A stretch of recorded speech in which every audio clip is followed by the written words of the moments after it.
everybody, Massive Beats checking in with the Boss ME-80 today. We have it here, and I just finished the unboxing video, and now it's time to do a more in-depth review and sort of also showing the features, the functions, do a sound check.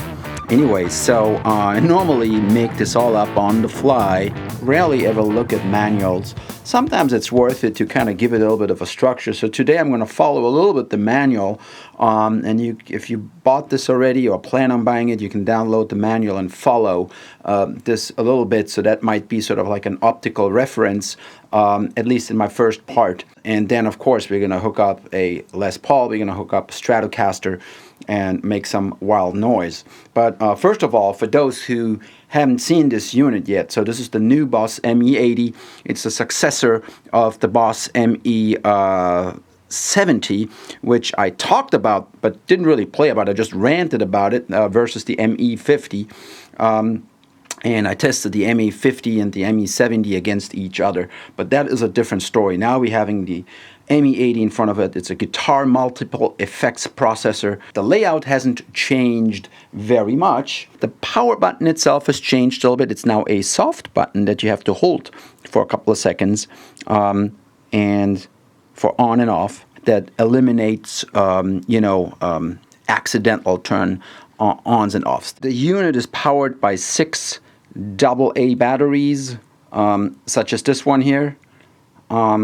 And I have about 20 of those. They're rechargeables. Loops, by the way, by Sanyo. Great quality. True alkaline battery, supposed to last 7 hours. Rechargeable, probably a little bit less. But a battery operation, I'm a big fan of it. No cables. However, for the purpose of this review, we're going in with a traditional 9-volt adapter. It doesn't come with the power adapter, but if you have already one from your previous pedals and so forth, it's standard, so you can use that. That's good. You don't have to buy like a proprietary one. So here you have the display.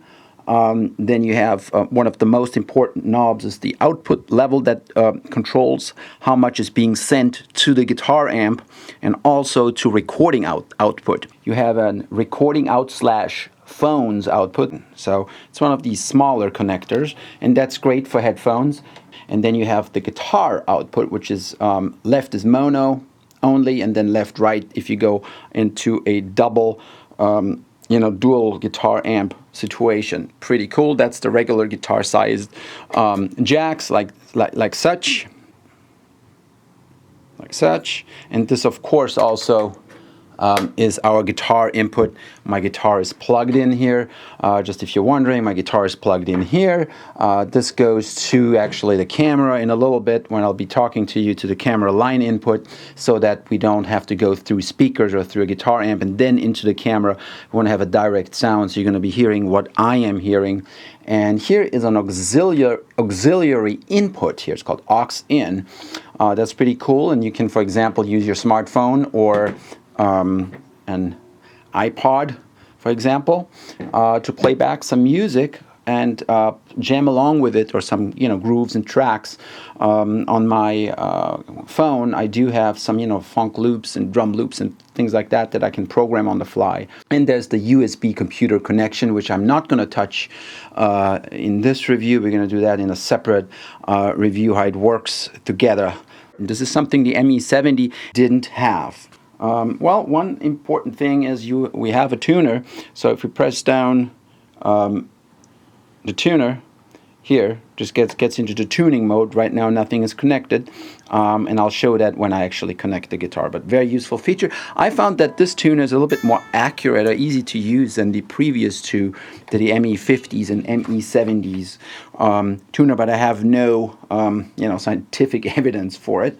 In terms of the flow, so how do the effects work? Well, first of all, here are basically the 4 pedals. If you can see this as guitar effects pedals, and the structure is the guitar comes in, then it goes to compressor /FX1. It can be a compressor or different effects such as an octaver or a filter. Then it goes to the overdrive distortion section. Then it goes into the from there it goes into the preamp. So it goes from here to here, then into the preamp, right? So imagine you have a compressor pedal, and then you have an overdrive pedal. Then you're going into your guitar amp, right? Into your preamp, guitar preamp. Then comes the noise reduction. The noise reduction is enabled here. This is how the noise reduction is enabled, basically a gate. Then it goes to the foot volume, and after the foot volume, it goes into the mod, the modification, the mod, and then it goes into EQ FX2, and from there it goes into delay, and then from there into reverb, and from that into the guitar amp. So it is sort of a chain that makes sense, that the reverb is sort of the last part, because you're putting everything that you're doing into a spatial context. It wouldn't make, you could, but it would be better than having the delay after the reverb. So see this, and it's also laid out as individual effect pedals. You could almost cut this up, and then you have your pedals. Everything has 3 knobs down here. You have like one larger preamp section, and you have an EQ section here, and then one tiny knob for the reverb. Really quickly, so we have the Compressor FX1 section. You have lots of effects there, from D fretter to octave to wah-wah down or up with a filter, so it becomes an auto wah.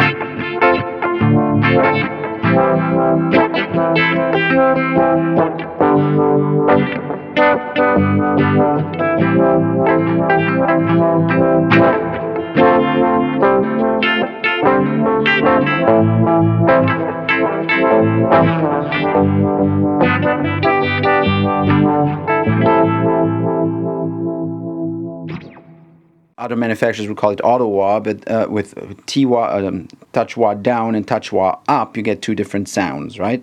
One thing here, this is compressor, sustain, attack, and level. Anyway, sustain, attack, level, that's for the compressor. Sense, tone, and peak, that's for the touch wah, and minus octave, minus 2 octave, and direct, that would be for the octaver, and so forth. So multi-labeled looks a little bit confusing, but not too bad. Let's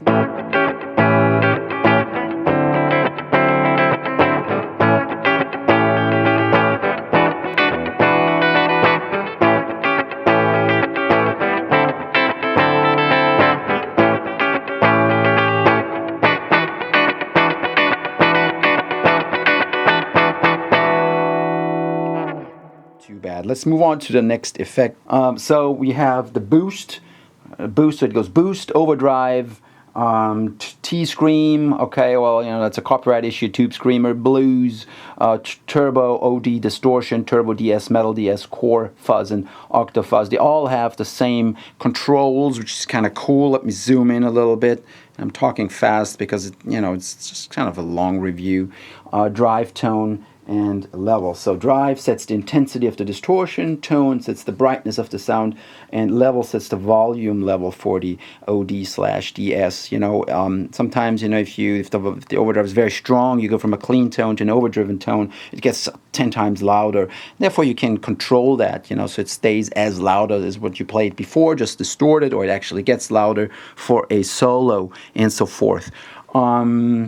Quick thing, I noticed that the tone knob is not as harsh as on the ME-50 when you'd have an overdrive and distortion dialed in. The moment you would get past 12 o'clock, it would become very harsh and non-pleasant. That's better here. They did a better job. My opinion, that's what I feel. I haven't measured it, but that's what it seems to be. So boost is a gain booster. Overdrive is the Boss OD1. T-Scream is obviously the Ibanez TS-808, modeled after TS-808. Blues is the Boss BD2. Turbo OD is sort of the Boss OD2 with turbo on. And distortion would be the one up here, right? Let's turn it on at least, while we're showcasing it. So distortion is the sound of the Boss DS-1. Turbo distortion is a unique distortion that emphasizes the mid-range. This is the sound of the Boss DS2 with turbo on. Absolutely, I tested that. It really sounds very mid-range-ish. We'll play with it later, but it sounds great. I really, really like the sound. Maybe my favorite of these sounds. Then we have Metal DS is the sound of the Boss Metal Zone MT2. Then we have Core. This is the Boss ML2. And then we have Fuzz, which is the Electro-Harmonix Big Muff, right? So obviously they can't use the names here. And then we have the Oct Fuzz, and this is the sound of the Octavia unique fuzz pedal that adds a pitch 1 octave above the original sound according to the manual, which I have right here, by the way.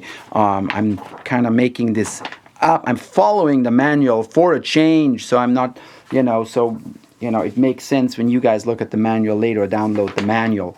Like I said, it's not a cheat sheet. Anyways, gotta have some humor here. And then we have the modulation.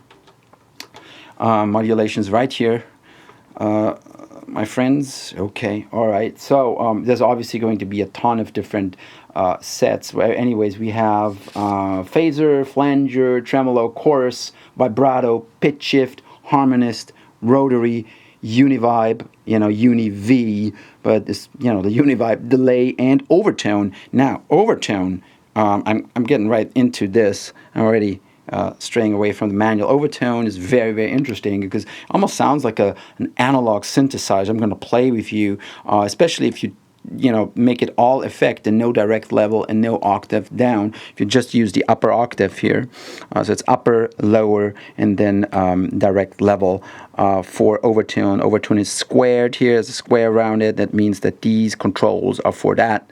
By the way, I'm coming back to what I didn't know before, or which I wasn't thinking before, is that here, ring modulation, AC simulation, single hum, and so forth, this effect section is then controlled by these. It means frequency low, direct level. So you have you have another set of parameters that pertains for what's in this box. Anyways, back to the modulation. So the overtone, really interesting. It's such a cool effect. We have to play with this. Just want to get through the features. This unit has a lot of features.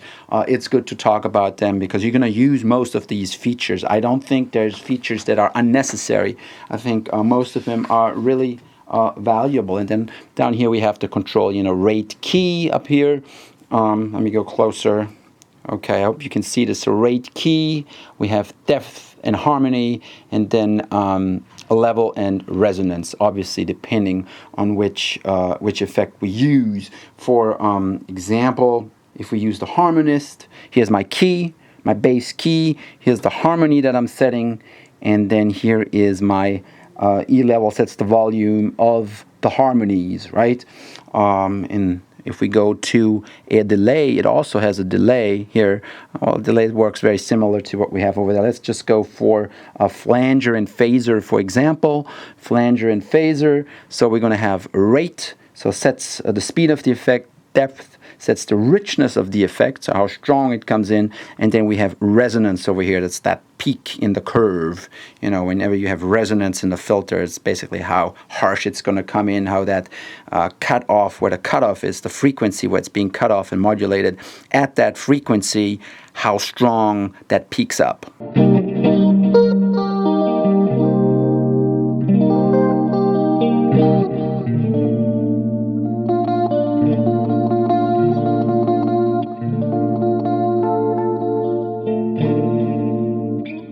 Okay, let's go to the delay section. Very cool.